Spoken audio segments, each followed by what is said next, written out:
psychological information warfare. And it seems like the CIA also has a lot of kind of myths about it, conspiracy theories about it, but much less so than the other agencies. CIA does a good job of playing to the mythos. So when General Petraeus used to be the director of CIA, 2000, and your workout partner, and my workout partner. I read about this. So I loved and hated those workouts with Petraeus because he is a physical beast. He's a strong, fit, at the time 60-something-year-old man. Let me take a tangent on that because he's coming on this podcast. Oh, excellent, man. So can you say what you learned from the man in terms of, or like what you think is interesting and powerful and inspiring about the way he sees the world, or maybe what you learned in terms of how to get strong in the gym? Yeah. Or anything about things. life? Two things right away. And one of them I was going to share with you anyway, so I'm glad that you asked the question. So the first is that on our runs, and man, he runs fast, and we would go for 6-mile runs through Bangkok. And he talked openly about, I asked him, how do you keep this mystery, this epic mythology about your fitness and your strength? How do you keep all of this alive with the troops? And he had this amazing answer, and he was like, I don't talk about it. Myths are born not from somebody orchestrating the myth, but from the source of the myth simply being secretive. So he's like, I don't talk about it. I've never talked about it. I've never exacerbated it. I just do what I do, and I let the troops talk. And he's like, when it goes in favor of discipline and loyalty and commitment, I let it run. If it starts getting destructive or damaging, then I have my leadership team step in to fix it. But when it comes to the mythos, the myth of him being superpowered soldier, that's what he wants every soldier to be. So he lets it run. And he was fantastic. It was so enlightening when he told me, when there's a myth that benefits you, you just let it go. You let it happen because it gets you further without you doing any work. It costs no investment from you. So the catalyst of the virality of the myth is just being mysterious. And that's what CIA does well. To go back to your first question, what does CIA do? They don't answer any questions. They don't say anything.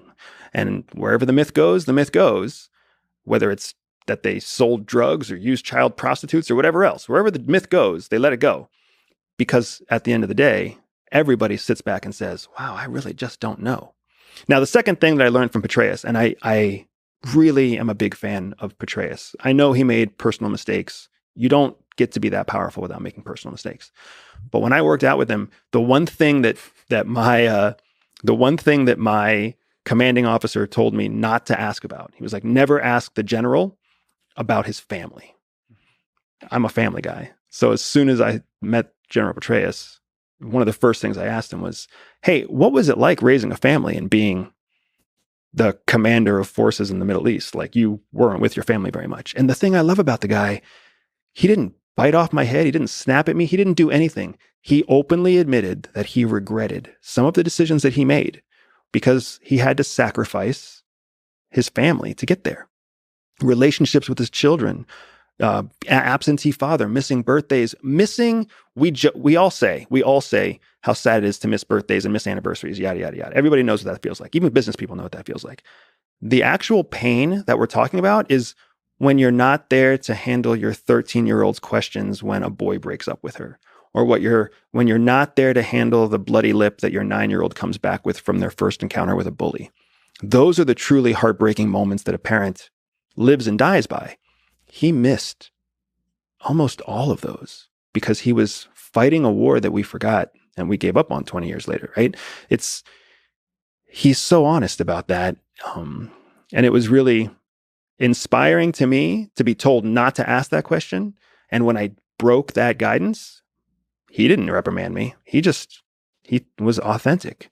And it was absolutely one of the big decisions that helped me leave CIA on my own in 2014. And he was honest on the sacrifice you make. The same man who just taught me a lesson about letting a myth live. That same guy was willing to be so authentic about this personal mistake. I like complicated people like that. So what do you make of that calculation of family versus job? You've given a lot of your life and passion to the CIA, to that work. You've spoken positively about that world, the good it does. And yet you're also a family man and you value that. What's that calculation like? What's that trade-off like? I mean, for me, the calculation is very clear. It's family. I left CIA because I chose my family. And when my son was born, my wife and I found out that we were pregnant while we were still on mission. We were a tandem couple. My wife is also a former CIA officer, undercover like me. We were operating together overseas. We got the positive pregnancy test, like so many people do. And she cried. My wife was a badass. I was like the accidental spy, but my wife was really good at what she does. And she cried and she was like, what do we do now? Like, it's what we've always wanted, a child, but we're in this thing right now. There's no space for a child. So long story short, we had our baby. CIA brought us back to have the baby.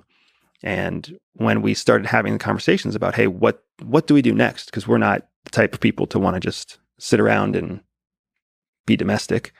What do we do next? But keep in mind, we have a child now. So here's some of our suggestions. We could do this and we can do that. Let us get our child to a place where we can put him into an international school, or we can get him into some sort of program where we can both operate together again during the day.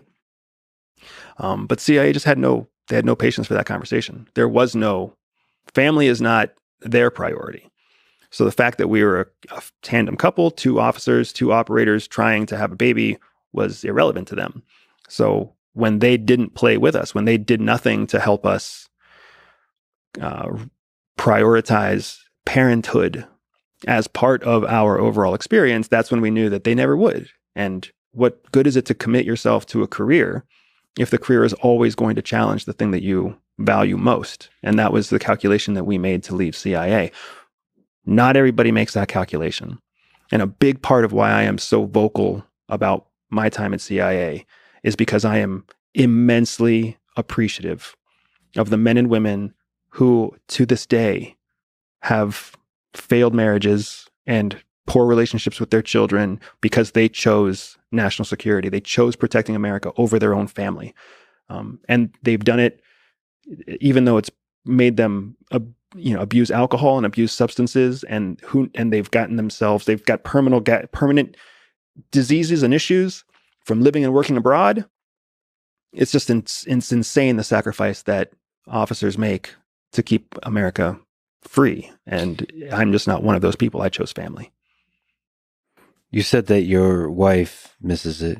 Do you miss it? We both miss it. We miss it for different reasons. We miss it for similar reasons, I guess, but we miss it in different ways. The people at CIA are just amazing. They're people they're everyday people, like the guy and the gal next door, but so smart and so dedicated and so courageous about what they do and how they do it. I mean, the sacrifices they make are massive, more massive than the sacrifices I made. So I was always inspired and impressed by the people around me. So both my wife and I absolutely miss the people. My wife misses the work because everything. When you're inside, it's all, I mean, we had top secret, we had TS, SCI clearances at the time. I had a Cat 6, Cat 12, which makes me nuclear cleared. My wife had other privy clearances that allowed her to look into, areas that were specialized. But there wasn't a headline that went out that we couldn't fact check with a click of a few buttons. Yeah. And she misses that because she loved that kind of knowledge. Now you're just one of us living in the cloud of mystery. Exactly. Not really knowing anything about what's going on. Exactly. But for me, I've always been the person that likes operating. And you know what you still get to do when you leave CIA? You still get to operate. Operating is just working with people. It's understanding how people think, predicting their actions, driving their direction of their thoughts, persuading them, winning negotiations. You still get to do that. You do that every day. And you can apply that in all kinds of domains. Well, let me ask you on that. You were a covert CIA intelligence officer for several years. Maybe can you tell me the story of how it all began? Were you recruited? And what did the job entail to the degree you can speak about it? Feel free to direct me if I'm getting too boring or if the every aspect of this is super exciting. So I was leaving the United States Air Force in 2007. I was a lieutenant getting ready to pin on captain. My 5 years was up, and I was a very bad fit for the U.S. Air Force. I was an Air Force Academy graduate, not by choice, but by lack of opportunity, lack of options otherwise. So I forced myself through the academy, barely graduated with a 2.4 GPA, and then went on. The Air Force taught me how to fly, and then the Air Force taught me about nuclear weapons, and I ended up as a nuclear missile commander in Montana. And I chose to leave the Air Force because I didn't like shaving my face. I didn't like having short hair, and I most definitely didn't like shining my shoes. And I did not want to be one of the people in charge of nuclear weapons. So when I found myself as a person in charge of 200 nuclear weapons, I knew that I was going down the wrong road. I have questions about this. And more importantly, I have questions about your hair. So you had short hair at the time? Yeah, you have to. Military regulations, you can't have hair longer than 1 inch. Okay. And this, the beautiful hair you have now, that came to be in the CIA or after? So I discovered I had messy hair in CIA because I used to go Muj. We called it Muj. I used to go Mujahideen style, big burly beard and crazy wacky hair. Yeah. Because an ambiguously brown guy with a big beard and long hair can go anywhere in the world without anyone even noticing him. They either think that he's a janitor or they think that he's